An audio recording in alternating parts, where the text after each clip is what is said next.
Muy bien, vamos a tener el estudio bíblico un día más. Bienvenidos a todos, queridos hermanos. Hoy, como todos los martes, vamos a continuar el estudio en el libro de Hechos de los Apóstoles. Estamos en el capítulo 12. Ahí vamos a continuar, donde nos quedamos el último día. Y bueno, estamos en esa escena en la que Pedro es librado de la cárcel, milagrosamente. Hemos estado varios estudios detenidos ahí porque hay mucha enseñanza que ver en el estudio. Y hoy vamos a, donde nos lleve el Espíritu Santo, pues a avanzar un poquito más. Vamos a hacer una oración en primer lugar y comenzamos el estudio. Padre, gracias, aquí estamos un día más reunidos en tu nombre, con tu palabra como centro de este momento. Tú eres el protagonista siempre en nuestras vidas, todo depende de ti, Señor. Nosotros, separados de ti, no podemos hacer nada. Por eso venimos a buscarte también hoy. Abrimos tu palabra, las Escrituras, esperando que nos hables. Hemos dispuesto nuestro corazón para escuchar tu voz. Estamos preparados, listos para recibir lo que tú quieras decirnos. Así que guíanos y que el Espíritu Santo sea quien nos enseñe todas las cosas. Confiamos en ti, esta es tu obra. Te agradezco por mis hermanos, los que están aquí, que nos podemos ver en persona, y gracias por los que, no pudiendo venir, están ahí en ese directo en Facebook, y si no, también después en diferido. Un abrazo para todos y gracias, Señor, por ese amor que tú nos has dado, que nos une y podemos sentirnos ese cuerpo del cual Cristo es la cabeza. Bendícenos, guíanos, te lo pedimos en el nombre de nuestro Señor Jesucristo. Amén. Bien, no tengo batería en la tablet. Si hay algún mensaje, alguna pregunta que debiéramos contestar durante el estudio, me decís, ¿vale? Los que, Belén, que está allí al fondo controlando y eso, me lo dices si hay alguna pregunta que me quede sin batería en la tablet. Bienvenidos a los que están en internet. Estábamos el último día en este capítulo 12 viendo la realidad que cuando Pedro es librado de la cárcel, la iglesia no lo esperaba, ni Pedro lo esperaba. ¿Por qué? Porque no estaban pidiendo para que el Señor les diese un milagro. Yo he escuchado muchas predicaciones diciendo que les faltaba fe, pero yo creo lo contrario, que tenían mucha fe. Es una percepción, creo, equivocada por el contexto. Yo he escuchado predicaciones decir, estaban pidiendo para que Pedro saliera de la cárcel y cuando salió no se lo creían, les faltaba fe. Pero eso no es así, en el contexto no aparece eso. El propio Pedro no esperaba ser librado de la cárcel. Y el contexto nos indica pues que los creyentes, sus oraciones no eran tanto como las nuestras hoy. Claro, desde nuestra perspectiva, si vemos que estaban orando mientras Pedro está en la cárcel, nosotros pensamos es que estaban pidiendo que Dios lo sacase. Pero el espíritu de estos primeros creyentes era un espíritu de humildad y se habían sometido a Dios hasta el punto de que si tenían que ser perseguidos, lo aceptaban. Si las cosas eran duras y eran difíciles, lo recibían. Quizás la forma de pensar de ellos era muy distinta a nuestra forma de pensar hoy en día. No quizás, seguro. Porque el mundo ha cambiado mucho. Y la forma de pensar de las personas también ha cambiado mucho. De ahí que la semana pasada, en la parte final del estudio, estábamos viendo cómo vivían los cristianos en los Hechos de los Apóstoles. Claro, su vida era muy distinta a la nuestra. Nosotros, ¿sabes el problema? Que tenemos muchos tesoros en este mundo. Hemos adquirido tantas cosas que nos han costado mucho conseguirlas, que, claro, nuestro corazón está ahí, la Biblia lo dice, donde está vuestro tesoro, allí está vuestro corazón. En cambio, nuestros hermanos de Hechos de los Apóstoles no tenían casi nada. El otro día estamos viendo cómo eran sus casas. Eran casas sin ningún tipo de comodidad. No había todos los artilugios que tenemos hoy en día, no había comodidades dentro de una casa. Era todo muy simple, muy básico, y las personas hacían la gran parte de la vida la hacían fuera de sus casas. La casa era un lugar de refugio, era para pasar la noche, era cuando había mal tiempo, era cuando no tenían más remedio. Pero sus vidas estaban volcadas a estar en el exterior, a aprovechar la luz del día, a relacionarse, a vivir de otra forma muy distinta a como nosotros vivimos hoy en día. Me quedé el último día diciendo, os quería comentar también cómo era su alimentación, pero no llegamos a eso, así que vamos a repasar un poquito cómo comían y seguimos avanzando. Porque hoy en día también, claro, la forma en la que nosotros desarrollamos nuestra dieta es muy diferente. No solo en los tiempos bíblicos, recuerda que decíamos que es que hasta hace pocos años, estamos hablando de la revolución industrial, de como mucho 2 siglos para acá, cuando todo cambia realmente de una forma muy radical.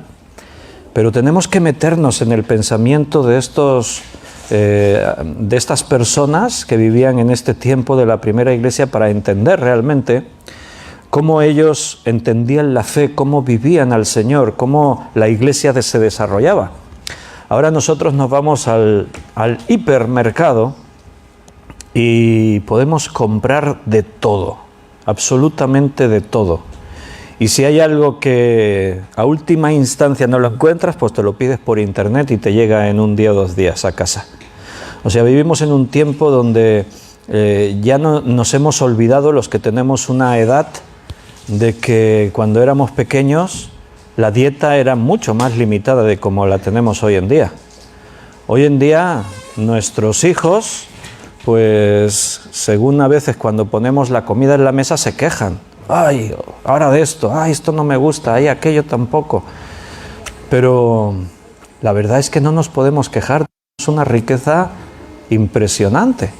La dieta de los cristianos, de todas las personas en los tiempos de los Hechos de los Apóstoles, pues se basaban en unos pocos alimentos, como por ejemplo pan, aceitunas, aceite, suero de manteca, quesos, frutas, verduras, carne, en contadas ocasiones, y las clases altas, los ricos, sí que comían carne muy a menudo, podían comer carne casi cada día. Pero recuerda que decíamos que estaban los ricos y después estaban todos los demás. Y todos los demás pues comían carne en contadas ocasiones, en fiestas especiales, en celebraciones especiales. También tenían granos, y los granos los comían crudos o tostados. Seguramente recordarás que Jesús y sus apóstoles a veces comían los granos crudos.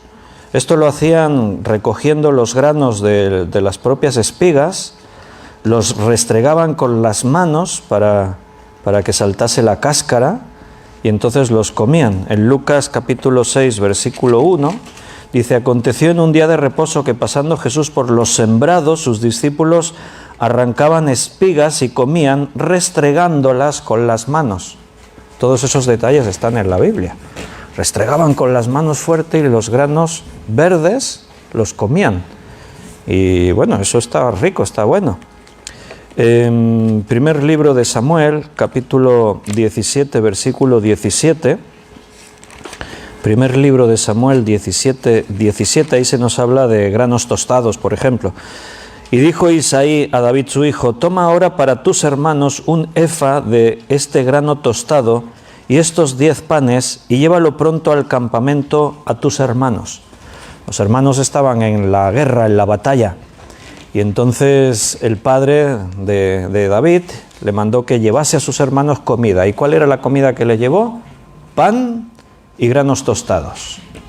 O sea, no había bocadillos de jamón ibérico, de pan, tumaca, no había esas cosas, no había butifarra de payés, no, eran cosas muy básicas, muy sencillas. El pan era el principal alimento, o sea, era la base. O sea, todo el mundo comía pan. y si no comían otras cosas, pan sí comían. Era la base de la alimentación, el pan. Hasta tal punto que se utiliza esa expresión muchas veces para referirse al acto de comer. Cuando Jesús decía no solo de pan vive el hombre, se refiere de comida en la carne, no solo de comer en el cuerpo vivimos. Y muchas veces en la Biblia era ya un modismo hebraico para referirse a comer, lo hablaban así, se referían a tomar pan, y eso incluía cualquier tipo de comida, porque el pan era el alimento básico. Cuando la Biblia habla de verduras, a veces se está refiriendo a lo que nosotros igual diríamos legumbres o, bueno, por ejemplo, habas y lentejas. Muchas veces las habas y las lentejas también es un alimento muy frecuente en la Biblia, es de lo que también más comían, habas y lentejas. De hecho, hay historias relacionadas con algún tipo de esta comida, como cuando Jacob le vendió a su hermano Esaú la primogenitura por un plato de lentejas. Y en algún lugar, como en Ezequiel, capítulo 4, versículo 9, pues ahí se mencionan juntas habas y lentejas. Dice Ezequiel 4, 9, y tú toma para ti trigo, cebada, habas, lentejas, millo y avena, y ponlos en una vasija y hazte pan de ellos. El número de los días que te acuestes sobre tu lado, 390 días comerás de él. ¿Notas? El pan otra vez está ahí. Y muchos de estos cereales y legumbres que eran algo muy básico. A veces cuando lees legumbres en la Biblia se refiere a todo este tipo de verduras, de granos. Cuando, por ejemplo, Daniel y los otros varones hebreos que le pidieron al rey tomar una dieta solamente de legumbres, se estaba refiriendo a todos esos vegetales, puerros, muchas de estas cosas, ajos, cebollas, todo lo que, productos que había en estos lugares en ese tiempo. Pero recuerda, trata de meterte en la mente de esta gente, en su forma de vida. O sea, si se te acababan las habas en casa y las lentejas, no mandabas a alguien, vete al súper a comprar. No había. Normalmente había mercados, se hacían mercados algún día a la semana, se hacían mercados y en los mercados se podían comprar, a veces se intercambiaban cosas, pero todo era muy limitado. No tenían una despensa llena como tenemos nosotros ahora. El otro día, cuando estábamos viendo que las casas eran de un solo cuarto y leíamos la parábola que Jesús citó cuando dice que aquel hombre por la noche le vino un invitado y no teniendo que darle de comer, fue a casa del vecino y llamó a la puerta, vecino, me ha venido un invitado, un viajero, un huésped y no tengo que darle de comer, ¿me puedes ayudar dándome algo? ¿Y qué le dijo aquel? No, no me molestes, estoy con mis hijos ya en la cama durmiendo, dormían todos juntos. Las casas eran de un solo cuarto, la mayoría de las casas. Pero ahora lo vemos desde la otra perspectiva. Le vino un invitado y no tenía en la despensa nada, no tenía que ofrecerle. Los recursos eran muy limitados en ese tiempo. Eso nos cuesta mucho de entenderlo a nosotros, porque nosotros tenemos tanta abundancia, los que menos tenemos abundancia. Tenemos siempre recursos, cosas, y no nos podemos quejar en absoluto. La leche también era fundamental, era un alimento básico en ese tiempo. Leche de vaca, leche de oveja, leche de cabra y leche de camella. Era uno de los alimentos básicos, la leche en sus diferentes formas de animal. También notarás la importancia de la leche y la miel, que está expresado para declarar que una tierra fuese muy abundante. Dios les prometió llevarlos a una tierra que fluía leche y miel, porque la leche y la miel era fundamental, era elemental en la dieta, en la alimentación. Productos derivados de la leche, claro, fundamentales. Queso, el queso era un alimento también muy común, lo llevaban a todas partes. El queso es un alimento que se conserva muy bien y que no necesita frío, y entonces pues era uno de los alimentos que no faltaban en los viajeros. Cuando alguien iba de viaje, pan y queso siempre, ahí lo llevaban para comer. Y otros derivados como por ejemplo el requesón. Seguramente en Reina Valera o en otras versiones vas a leer que También en algún sitio hace referencia a mantequilla, pero no es como la mantequilla que hoy en día comemos. En realidad las traducciones, los eruditos dicen que posiblemente se refiere a requesón, o sea, una especie de queso fresco que salía de la leche. Algo parecido a la mantequilla sí que se fabricaba batiendo la nata de la leche mucho hasta que se hace mantequilla. Que eso es algo que si tú intentas montar nata y no se te monta bien y sigues dando, al final se te pone de color amarillo. Si sigues dando, pues vas a hacer una especie de mantequilla. Huevos también es un alimento que se utilizaba mucho. Las ciudades costeras también el pescado era un alimento muy importante, muy fundamental en la dieta de las personas. El mar siempre fue un proveedor de recursos muy importantes para la vida, y el pescado, sobre todo en las zonas costeras. En otros lugares podía haber pescado, el pescado se secaba, se hacía una especie de curtido, se secaba el pescado, se salaba y también se podía distribuir en otros lugares, pero básicamente el pescado pues era en las zonas de costa, ciudades costeras o cercanas a la costa.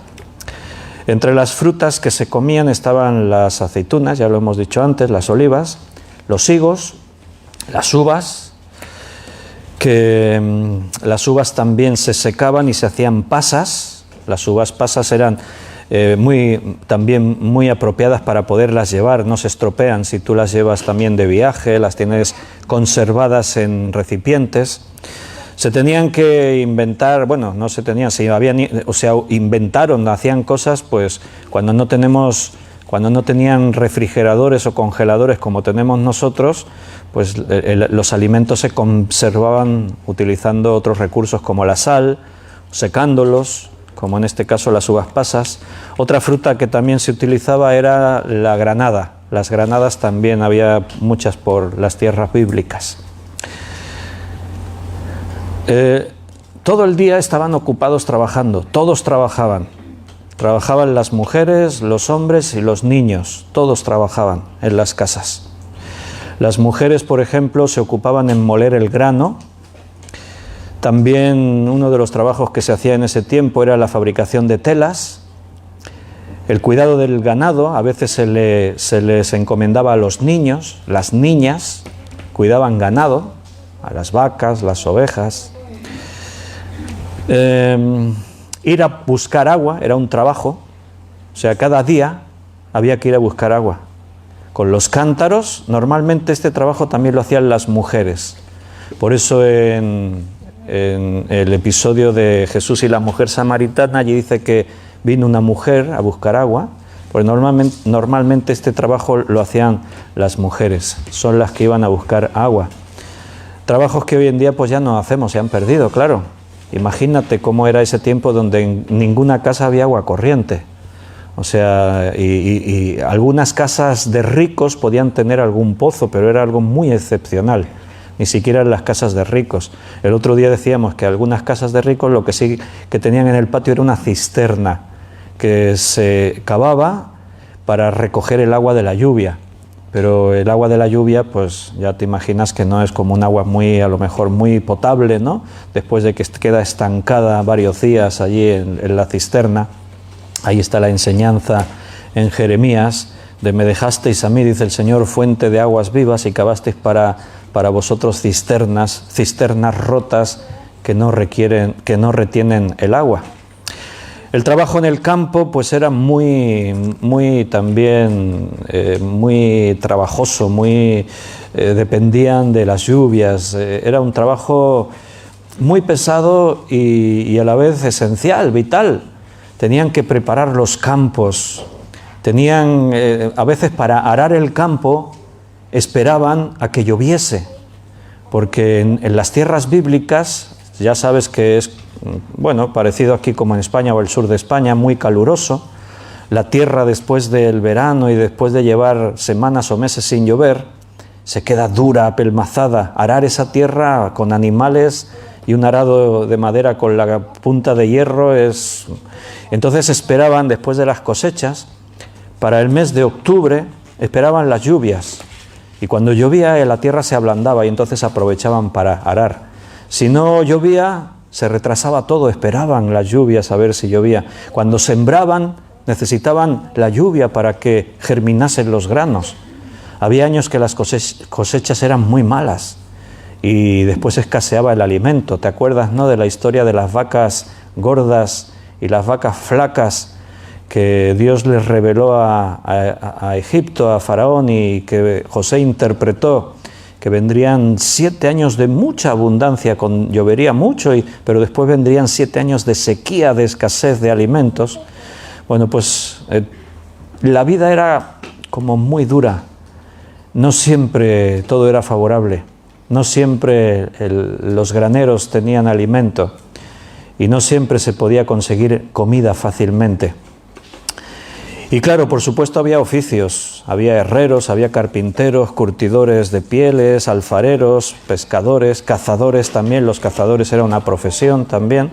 En los mercados también se vendían animales de caza. También había médicos, solo que la medicina en ese tiempo pues estaba, ya te puedes imaginar, todo muy limitado, muy atrasado. Y no todo el mundo iba al médico.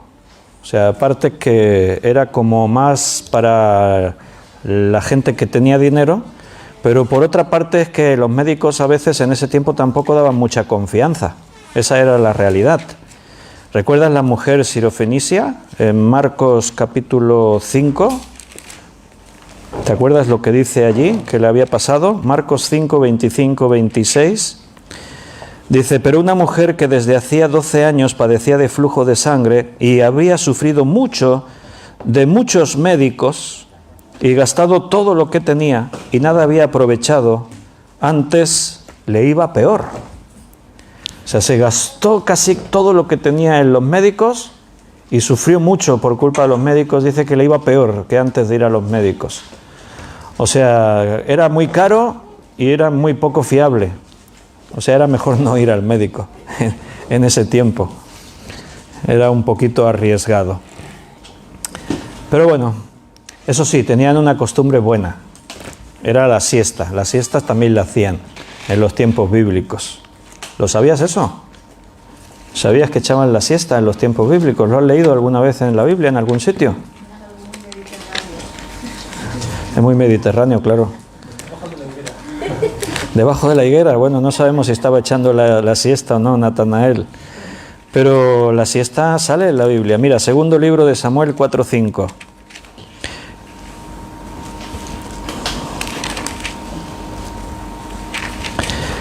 Los hijos pues de Rimón, Beerodita, Recab y Baaná fueron y entregaron en el mayor calor del día en casa de Is-Boset, el cual estaba durmiendo la siesta en su cámara. ¿Ves? Como la Biblia lo dice. Is-Boset estaba durmiendo la siesta. ¿Cuándo? En las horas de más calor del día. Tú te vas a Andalucía en verano y a las horas del calor todo el mundo está echando la siesta. En los pueblos no hay nadie por la calle. Y después en otros textos no dice la palabra siesta, pero se entiende, como cuando David dice que se levantó de su cama a las 4 de la tarde, o que Abraham estaba tumbado debajo de una encina, también al mediodía por la tarde, y en otros sitios pues lo explica así, ¿no? O sea, la siesta también era una costumbre de los tiempos bíblicos. La vida era muy distinta como es hoy en día. Y Jesús decía, no os afanéis por la vida, no os hagáis tesoros en este mundo.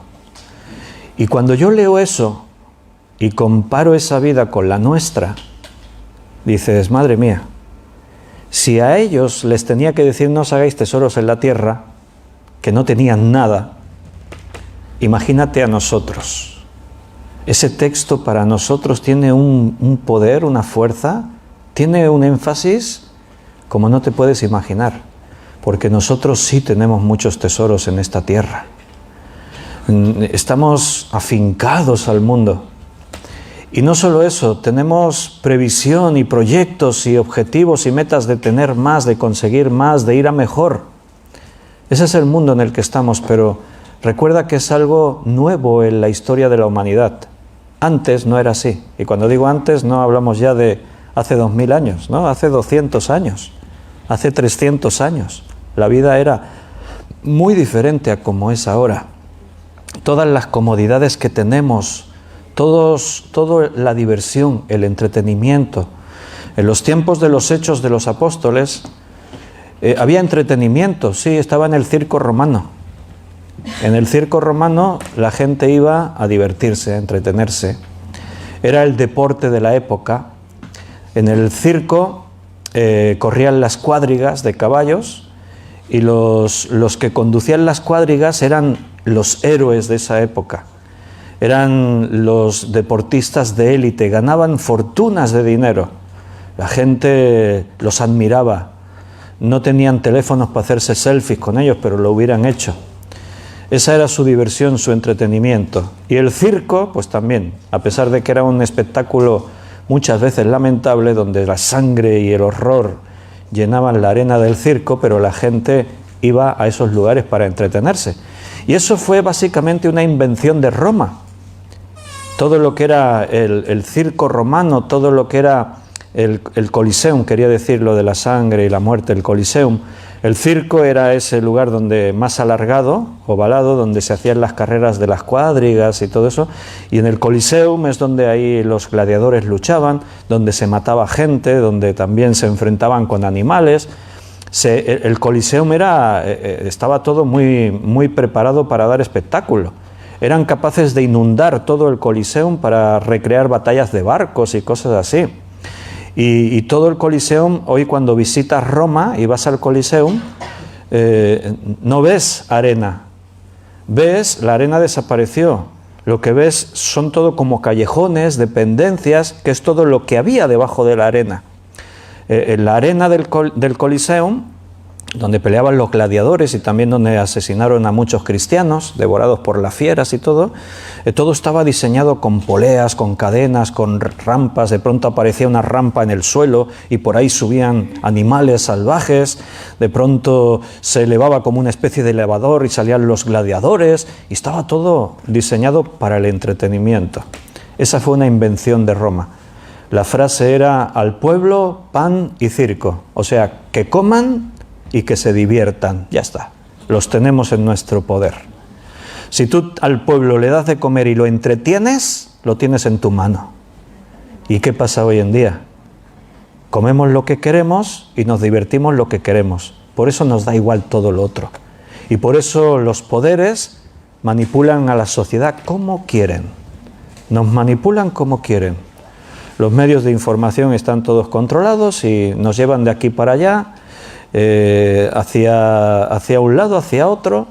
A veces es muy sorprendente que el mundo se deje arrastrar por ideologías, por movimientos, por cosas que surgen de un día para el otro, que rompen lo tradicional, pero la gente, si algo se publicita y si algo se vende como algo bueno, pues toda la gente bailan al ritmo de la música que suena. Y fundamental todo eso es por eso, porque mientras comamos y nos divirtamos, pues ya está todo lo demás está bien. Bueno, vámonos allí a Hechos capítulo 12. Tenemos mucho que reflexionar en esta enseñanza. La vida ha cambiado muchísimo. La corriente del mundo es muy fuerte y nos arrastra hacia una serie de cosas que nos roban el tiempo, nos quitan los valores fundamentales, nos impiden disfrutar realmente de lo importante, de lo que es valioso, como es todo lo espiritual, todo lo que es de Dios. Dios nos ha llamado a una misión. La gente muere eternamente sin Cristo y muchas veces los cristianos están tan ocupados en vivir sus vidas que no tenemos tiempo para predicar el Evangelio. Convocamos reuniones de la iglesia entre semana y yo ya voy el domingo. Decidimos, el Señor nos puso a hacer un estudio bíblico cada día y felicidades a los que seguís perseverando en ello. Algunos dejaron de perseverar, otros se han apuntado. Pero lo que hacemos es poco, pero algunos es que hacen menos todavía. Y eso es lo preocupante, porque necesitamos ocuparnos de las cosas de Dios y no dejar y tratar de recuperar lo que el mundo nos ha robado, que es estar tan entretenidos, tan distraídos, tan ocupados. Hay tantas obligaciones que no tenemos tiempo para un ratito de estudiar la Biblia, de reunirnos los hermanos. Eso nos ha robado la identidad de iglesia, esa identidad que tenían aquí los creyentes en Hechos. Aquí los vemos, esto era un día, pero al día anterior también estaban unidos orando y el día después también. Se unían, oraban. ¿Por qué? Porque no tenían en su casa nada que hacer. O sea, no tenían que estar ahí atendiendo a las redes sociales, no tenían que estar viendo las series de Netflix, no tenían que estar ocupándose en 1000 cosas distintas. Sí, podían estar en sus casas, claro, haciendo con su familia y haciendo, pero buscaban la unidad porque su vida era muy distinta como lo es la nuestra hoy en día. Por eso tenemos que hacer esos pequeños esfuerzos, ya que tenemos la oportunidad de reunirnos, de estudiar la palabra, de orar, de hacer cosas como iglesia. Lo poco que tenemos, hagámoslo, no lo perdamos eso, porque si perdemos lo poco que tenemos, no nos queda nada. No es suficiente reunirse el domingo 2 horas a la semana. Eso no es una vida cristiana. O sea, es mucho más que eso. Y solos, individuales, cuesta mucho. Por eso el Señor dejó la iglesia, para que su obra se haga así en conjunto y unos a otros nos animemos, nos demos aliento, nos podamos llevar hacia adelante aún en medio de las dificultades. En Hechos 12, versículo 12, dice: y habiendo considerado esto, llegó a casa de María, la madre de Juan, el que tenía por sobrenombre Marcos, donde muchos estaban reunidos orando. Y qué bueno que diga la palabra muchos estaban reunidos orando. Esa es una expresión que hoy ya no se puede usar en la iglesia. Esa expresión desapareció. Ahora ya no se puede decir muchos, había muchos en la iglesia orando. Hoy esa expresión se ha cambiado por otras, como por ejemplo, había muchos en el concierto del grupo cristiano de moda. Ahí sí. Había muchos en la campaña de milagros, señales y prodigios. Eso sí. Pero ya no se puede utilizar la expresión había muchos reunidos orando. Eso es muy extraño. Está en extinción en la iglesia de este tiempo. Así que, bueno, no os tengo que explicar por qué la iglesia está como está, por qué hay tanta frialdad, por qué hay tan poca consagración, por qué hay tan poca entrega y por qué ocurren tan pocas cosas. Porque nos tocó vivir un tiempo difícil en el que el amor de muchos se enfriará, dice la Escritura. Es ese tiempo en el que Daniel decía que correrán de aquí para allá. Ahí estamos, corriendo de aquí para allá. Eso sí lo hacemos, correr todo el día corriendo de aquí para allá, y por eso no tenemos tiempo de reunirnos muchos para orar, para estudiar su palabra, para tener comunión unos con otros. Había muchos orando en la casa de María, la madre de Juan Marcos. Parece que era una casa grande. Seguramente es uno de los lugares que en otros momentos no se identifica esa casa, pero seguro que era una casa que se había utilizado y en otros lugares, en otras escenas es la misma casa. Una casa en Jerusalén, grande, que los creyentes podían utilizar para reunirse. Recuerda que no tenían locales como tenemos nosotros hoy en día. Se reunían en el campo, se reunían en las casas, sobre todo si era una casa grande, para que pudiesen ser un número más grande. Pero todavía no existía el concepto de vamos a alquilar un local o vamos a tener así lugares para podernos reunir todos los creyentes. Hoy salía en las noticias cristianas que falleció el pastor coreano Paul Yonggi Cho, que seguramente muchos os viene a la cabeza por haber sido conocido por algunos de sus libros como La Cuarta Dimensión. Se consideraba la iglesia más grande del mundo. La iglesia de este coreano, en Corea del Sur, actualmente contaba pues cerca de 1 millón de miembros la iglesia. Bueno, está bien o no, no sé, desconozco. Yo conozco el libro La Cuarta Dimensión porque fue un libro que nos inspiró allí en la década de finales de los 80, en el año 85, nos inspiró juntamente con la psicología de la Iglesia y libros de este tipo, nos inspiró a llegar programas como uno que llamamos Tarragona, ¿cómo era?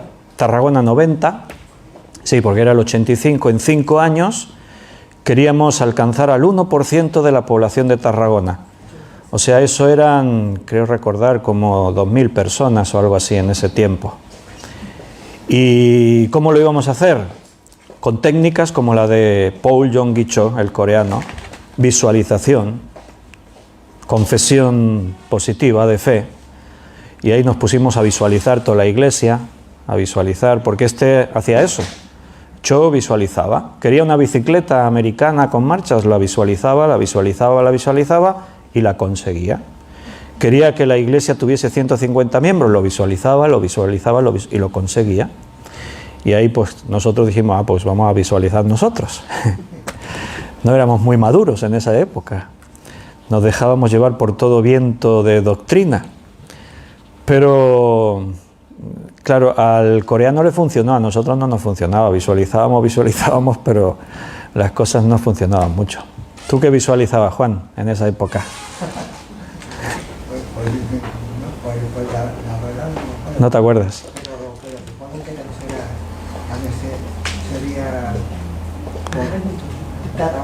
Sí. Con mucho televisión española y la voz. Sí, no podíamos visualizar mucho. Bueno, pues esas mega iglesias aquí en los Hechos evidentemente no existían. Se reunían donde se podía, en las casas, pero la iglesia se sentía unida. O sea, los creyentes de Jerusalén se sentían una iglesia. No había 40 iglesias en Jerusalén. No, se sentían una iglesia. Y tenían una autoridad.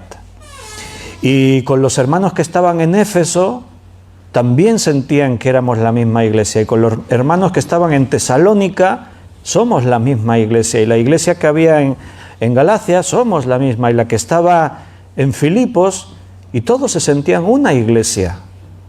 No había 25.000 iglesias como hay hoy en día, denominaciones me refiero. No existía eso. Hoy en día se ha perdido tanto, hemos perdido tantas cosas que eran la esencia del verdadero cristianismo. Y no es falta de fe, pero es realidad. Pensar en poder recuperar todo eso es muy difícil. Por eso la Biblia habla de pocos, y sobre todo en los últimos tiempos, alertándonos, avisándonos, cuidado porque se levantarán muchos falsos pastores, maestros, a muchos se engañarán. Tenemos que ser muy cuidadosos y muy esforzados en intentar ser bíblicos, en intentar ser reales, verdaderos hijos de Dios, vivir la fe de una forma genuina.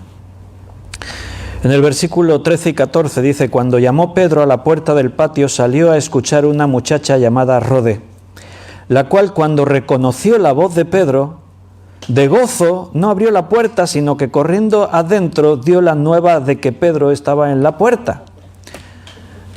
Ella reconoció la voz, pero ni le vio porque no abrió la puerta. Estaban orando y estaban todos tristes, estaban afligidos, porque la situación era muy complicada, la persecución se estaba endureciendo mucho. Jacobo, el apóstol Jacobo, uno de los principales apóstoles, acababa de morir decapitado, le habían cortado la cabeza. A otros creyentes los estaban capturando, estaban torturando y matando cristianos. Y Pedro había sido capturado para ser ejecutado también. Y repito, la iglesia no está pidiendo, Señor, libera a Pedro. No, las oraciones de los creyentes de este tiempo eran, Señor, danos fortaleza, que nuestra fe no falte, que podamos comprender la dimensión de tu amor, que sepamos que nunca se nos vaya de nuestra mirada el por qué estamos aquí y en quién hemos creído. Ayúdanos a tener siempre nuestros ojos puestos en ti. Esas eran sus oraciones. Las hemos visto en diferentes lugares. Pablo orando por los efesios. Hemos visto cómo oraba Jesús por sus discípulos. Satanás me ha pedido para zarandearos, pero yo he rogado por vosotros. ¿Y cuál fue la oración de Jesús? Que vuestra fe no falte. Esas eran las oraciones en la Biblia. Y entonces no podemos orar para que Dios nos libre de la tribulación, para que nos quite la enfermedad y para que... Sí, podemos orar. Por nada estéis afanosos y no sean conocidas todas vuestras oraciones, vuestras peticiones, en toda oración y ruego delante de Dios. Tú tráelas, pero recibe la paz de Dios. Dios te dará la respuesta que sea mejor para ti.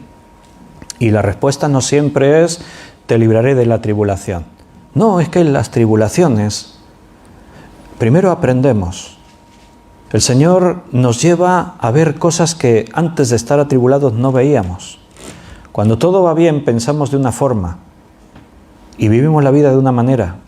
Cuando estamos en problemas, ¿verdad que vemos las cosas de otra manera y vivimos de otra manera?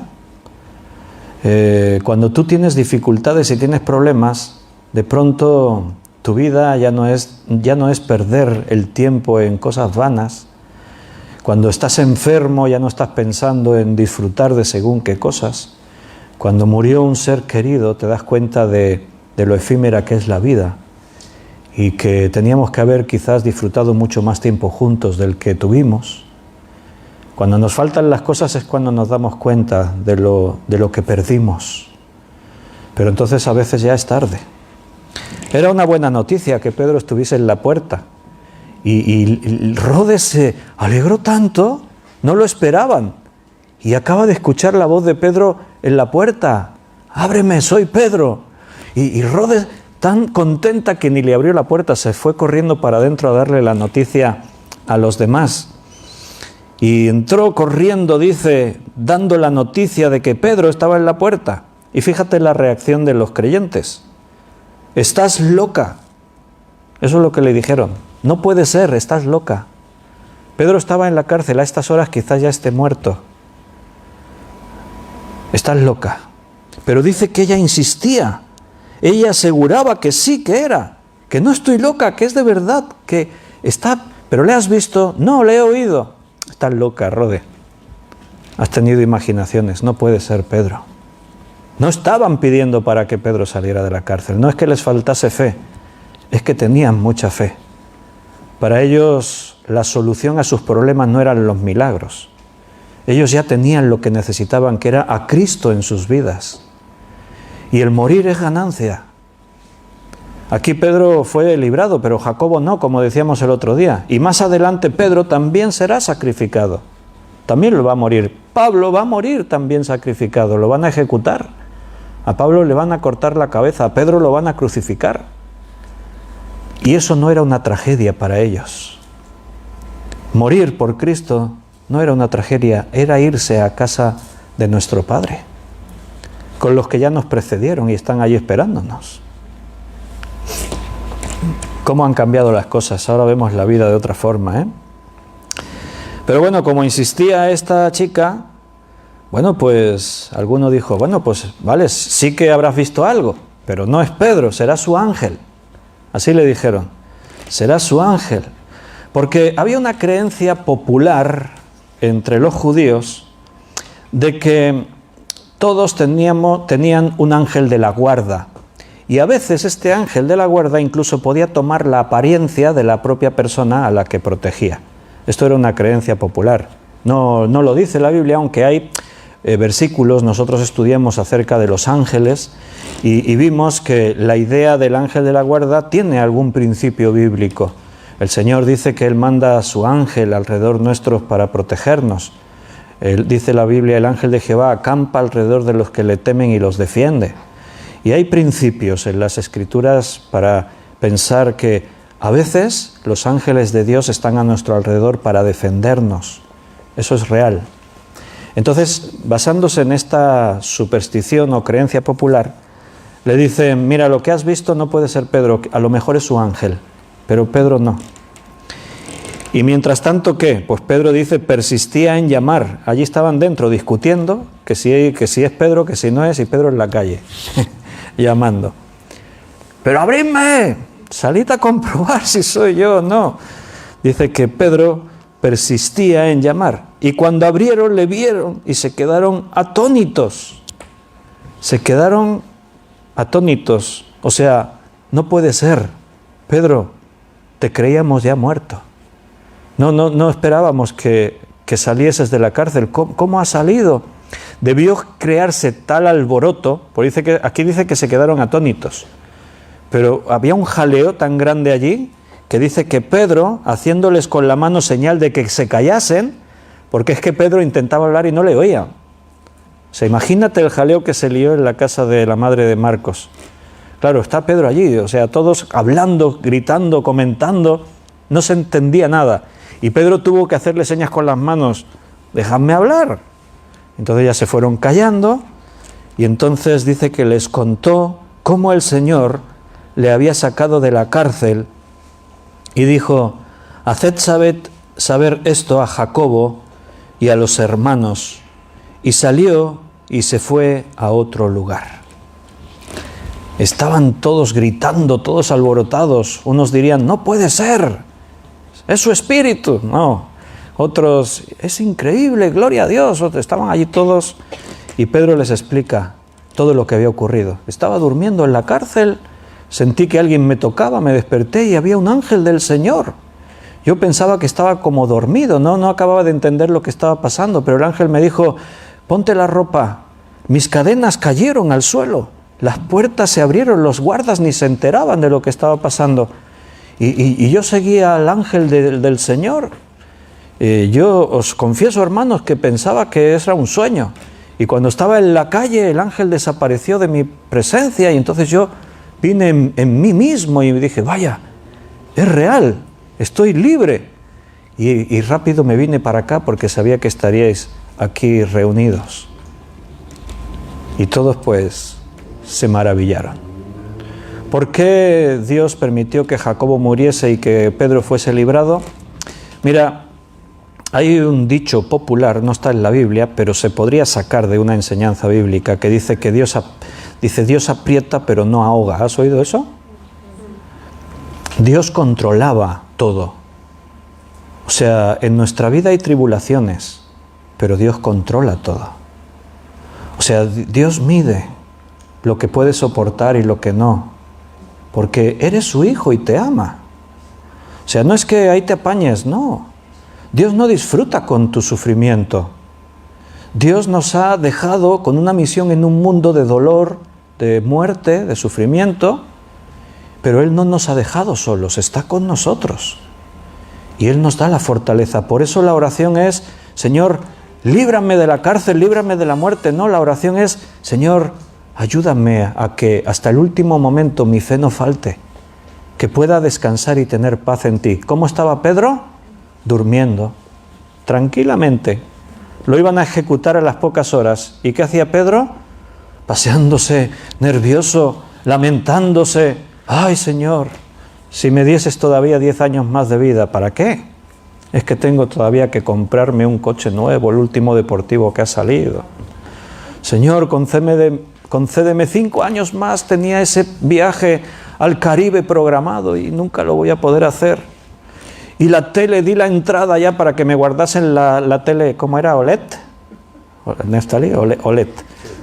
Una OLED de 75 pulgadas. Y ahora ya no voy a poder ver la próxima Copa del Mundo de fútbol. Y el mundo nos ha enganchado mucho.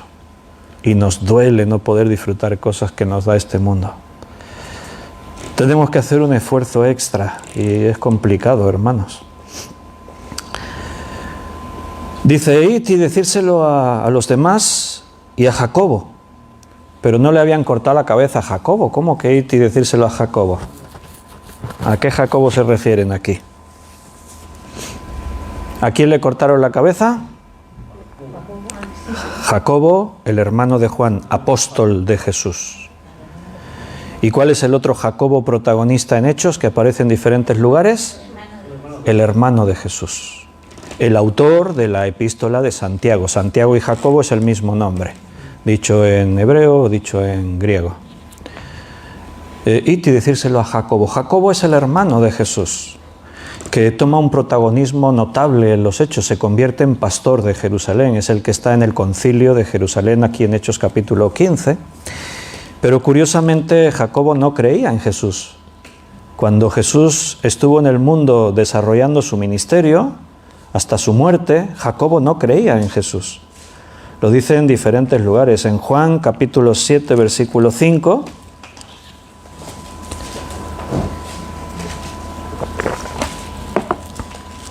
dice, porque ni aun sus hermanos creían en él.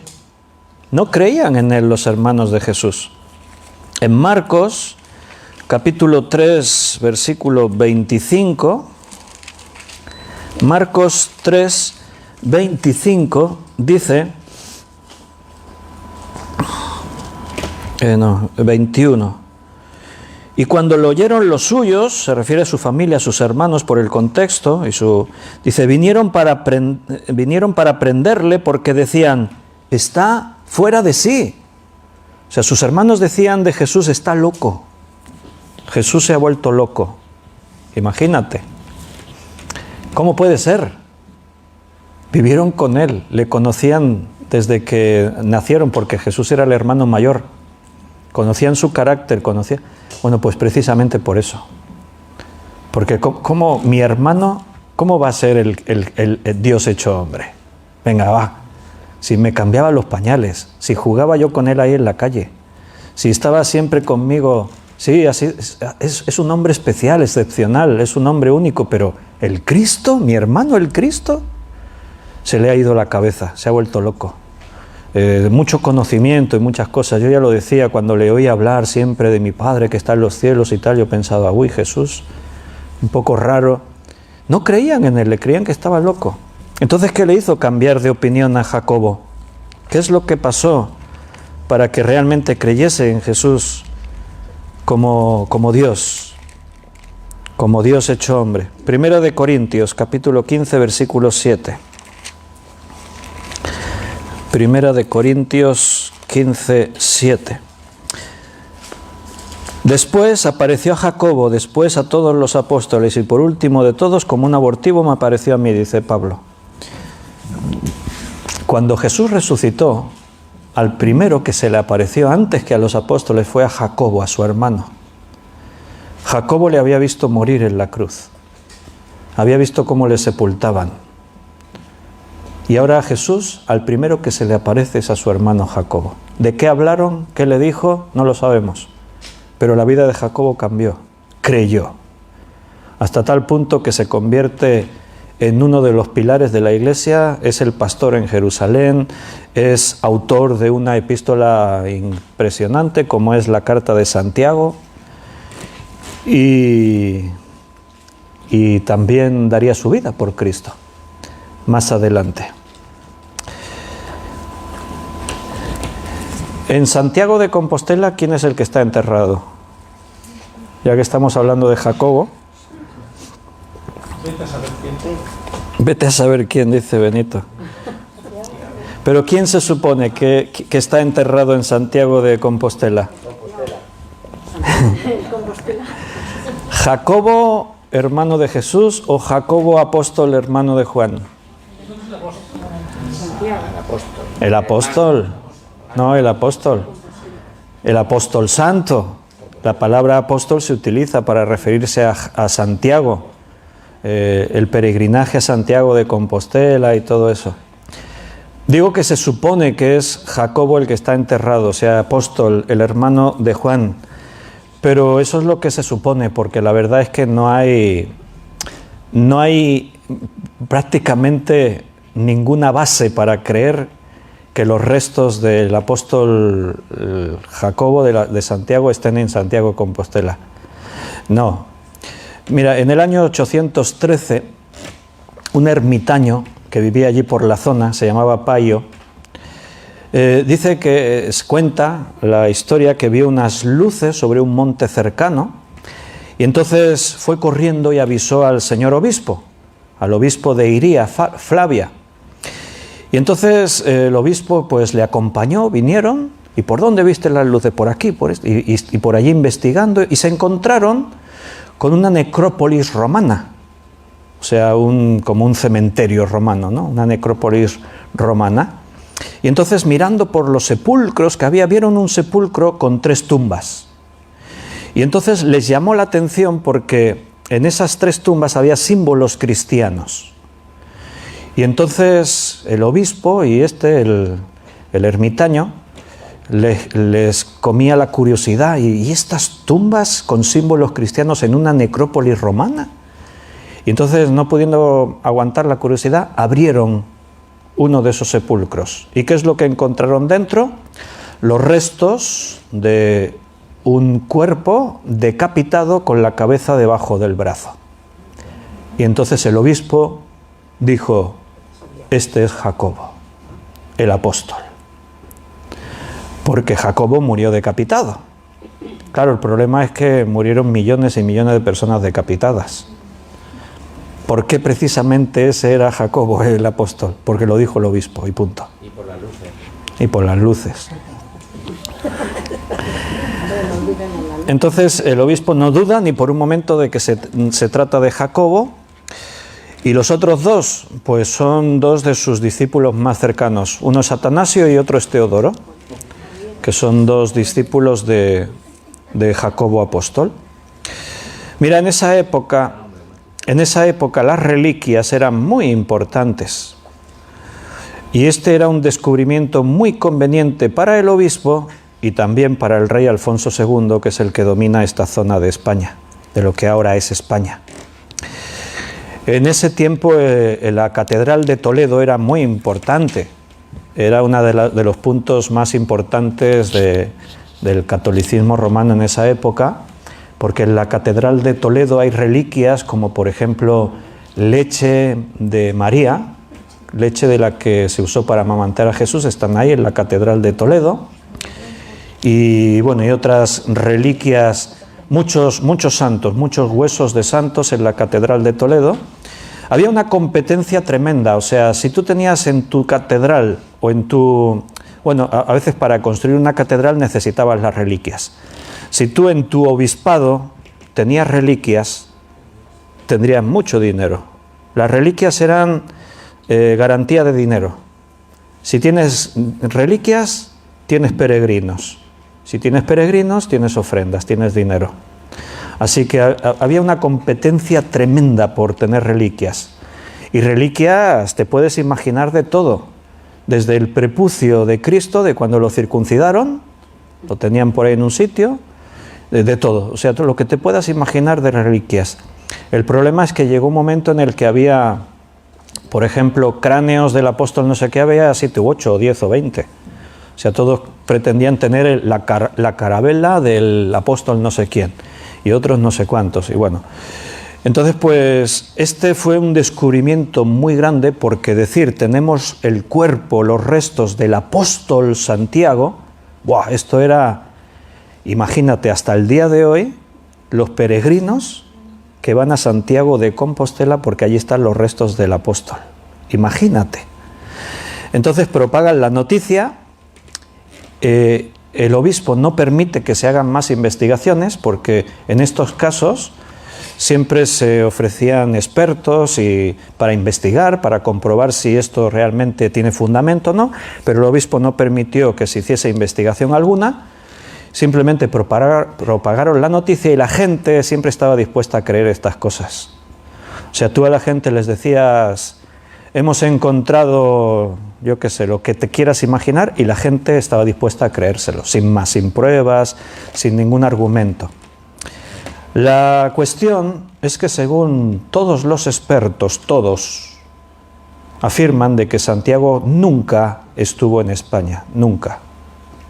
De hecho, en la Biblia y fuera de la Biblia, los documentos dicen que Jacobo murió en Jerusalén decapitado. Y fue al principio del nacimiento de la Iglesia. No tuvo oportunidad de viajar a España. Y eso lo dicen prestigiosos investigadores desde las universidades como Oxford, a Cambridge y cualquier universidad del mundo, historiadores, gente con prestigio, allí donde quiera que vayas, eruditos y de todo tipo, te van a decir que Santiago nunca estuvo en España. Ni una sola fuente o dato histórico mínimamente fiable apunta a que Santiago estuviese aquí. Solamente hay un escrito de un monje en Sevilla que cuenta cuando Santiago estuvo por España y no sé quién. Pero resulta que ese documento ni siquiera es creíble porque tiene una fecha que se supone que es de un siglo y resulta que da datos y cosas de 300 años posteriores. O sea que ninguna credibilidad ese documento y es el único que hay. O sea que Santiago muere en Jerusalén. Entonces, ¿qué hace la Iglesia cuando ante estas evidencias tan aplastantes no pueden mantener que Jacobo estuvo en España? Al principio se contaba esto. La Iglesia rectifica y entonces da otra versión. Y dice que es que los restos del apóstol que murió en Jerusalén decapitado fueron trasladados hasta Santiago de Compostela. Y esa versión ya sí que es más creíble, ¿no? O sea, se traen a uno que muere en Jerusalén, cruzan todo el Mediterráneo, rodean toda la península por el estrecho de Gibraltar, porque dice que lo llevaron en barco. Lo que cuenta la versión oficial de la Iglesia es que lo llevaron en una barca de piedra. Dice que eso de piedra no sé yo, pero bueno, en una barca de piedra, dice la historia. Rodearon todo Portugal, subieron hasta arriba y por el Cantábrico, por ahí trajeron, o sea, hicieron un viaje de más de 5.000 kilómetros para traer los restos del apóstol Santiago a Santiago de Compostela. ¿Por qué a ese lugar? No se sabe. Bueno, hay alguna historia, por ahí alguna leyenda de que se apareció la Virgen y dijo, tenéis que traerlo aquí, los restos y no sé qué. Alguna historia por ahí. Porque claro, hay que explicar algo, porque si no, ¿con qué motivo Jacobo, que ha muerto en Jerusalén, con qué motivo nos lo vamos a llevar a España? Y otra pregunta, ¿y por qué lo entierran en una necrópolis romana? ¿Qué sentido tiene eso? Ninguno. Bueno, según los historiadores, según los catedráticos, según los expertos, después de haber investigado mucho, los restos que hay en Santiago de Compostela no son de Jacobo, no son de Santiago, son de Prisciliano. Todo apunta a un obispo que vivió en el año 340 después de Cristo y que hacía prácticas contrarias a la Iglesia. Rechazaba las riquezas, incluía a mujeres en los oficios y servicios de la Iglesia, se reunían en los bosques y en cuevas, cambiaron los sacramentos, por ejemplo, el pan y el vino lo cambiaron por leche y uvas, hacían bailes y danzaban en las ceremonias, leían libros apócrifos en lugar de la Biblia. Entonces la Iglesia a este obispo lo condenó por brujo, lo condenaron por brujería. La primera idea era acusarlo de hereje, pero dijeron no, mejor por brujo, porque si tú acusabas a un tipo con mucho dinero como un obispo de brujería, la ley decía que le confiscabas todos sus bienes. O sea, ningún pariente ni nadie se podía quedar, se lo quedaba la Iglesia. Por eso muchas sentencias en esa época eran por brujería. ¿Por qué? Porque sacábamos tajada. Si lo acusábamos de otra cosa, no ganábamos nada. Hacíamos justicia porque era un hereje, era un traidor, pero si le acusamos de brujería, estaba establecido que todas sus propiedades, todas sus riquezas, todo pasaba a ser propiedad de la Iglesia. Entonces siempre era mucho mejor acusar a cualquiera de brujería, aunque no fueses bien un brujo, pero bueno, vamos.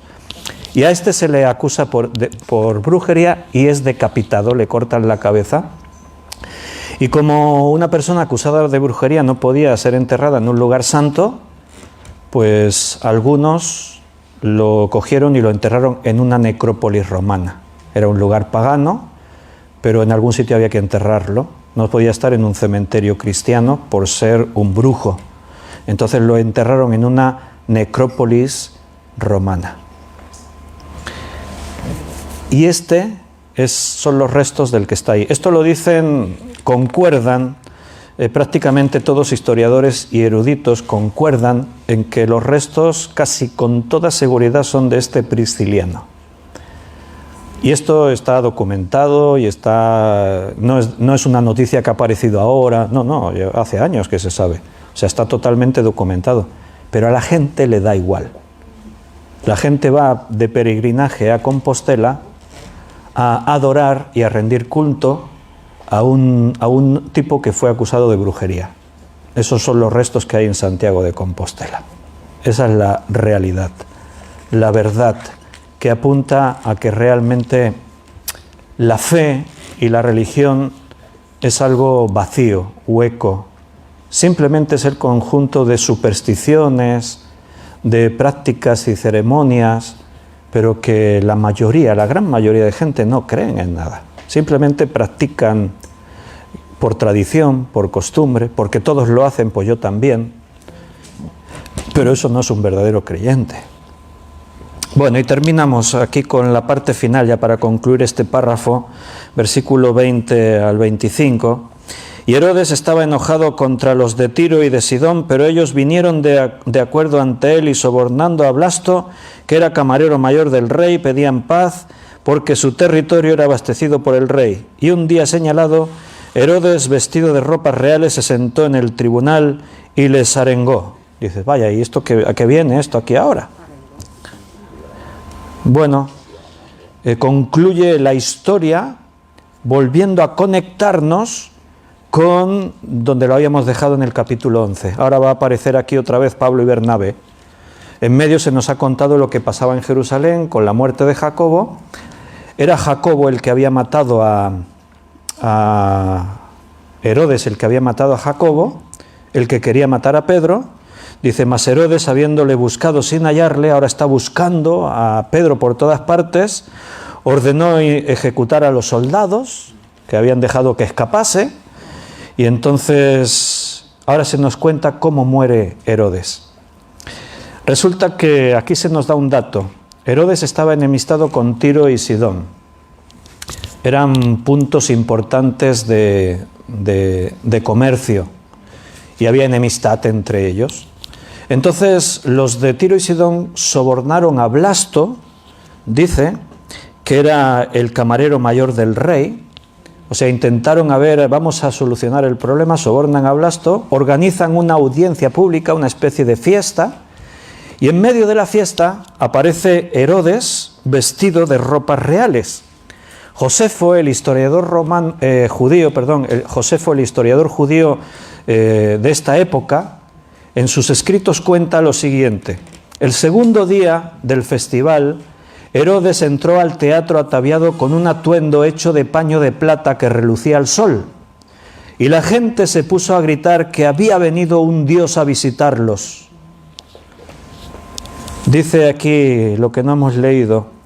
Y un día señalado, Herodes, vestido de ropas reales, se sentó en el tribunal y les arengó, y el pueblo aclamaba gritando, voz de Dios y no de hombre. Esto concuerda con el relato de Josefo, el historiador.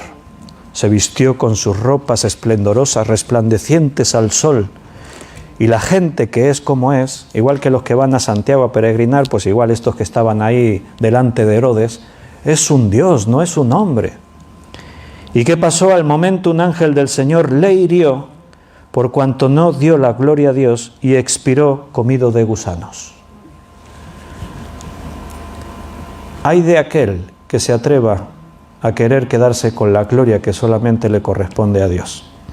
Sabes que el historiador Josefo también, al final de esta historia que él está contando, dice que Herodes murió de una enfermedad que le vino muy repentinamente.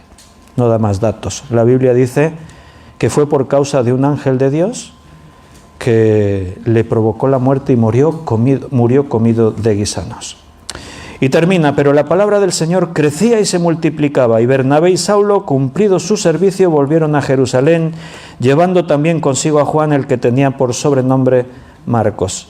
Donde nos habíamos quedado en el capítulo 11, 27 al 30, con Pablo y Bernabé, retomamos la historia con ellos, volviendo a Jerusalén, Bernabé y Saulo, cumplido su servicio, y a partir de ahí vienen otras historias, que veremos ya el próximo día. Hoy terminamos aquí. Lo dejamos por hoy, queridos hermanos. Los que están en internet, nos despedimos de vosotros.